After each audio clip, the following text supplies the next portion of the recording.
To add PayPal to Coinbase, start by logging in to your Coinbase account on the website or mobile app. Once you are logged in, navigate to the Payment Methods section. This is usually found under the Settings or Account menu. In the Payment Methods section, click on the link to add a new payment method. Select PayPal from the list of available payment methods. You will be redirected to the PayPal website to authorize the connection between your PayPal and Coinbase accounts.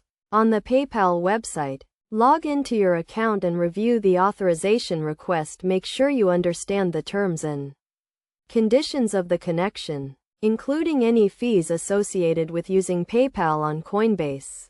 If you agree to the terms, confirm the authorization to proceed.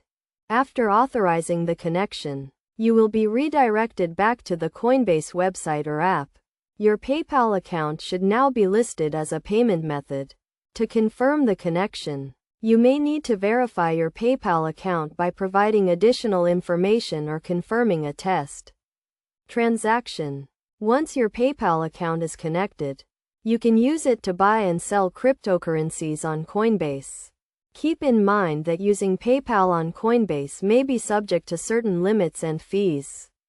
So be sure to review the terms and conditions before making any transactions. It is also important to note that not all Coinbase users may be eligible to use PayPal as a payment method. Availability of PayPal as a payment method may vary depending on your location and other factors. So be sure to check the Coinbase website for more information on eligibility and availability. By following these steps, you can easily add PayPal to your Coinbase account and start using it to buy and sell cryptocurrencies. Remember to always review the terms and conditions of any payment method before using it, and to keep your account information and transactions secure.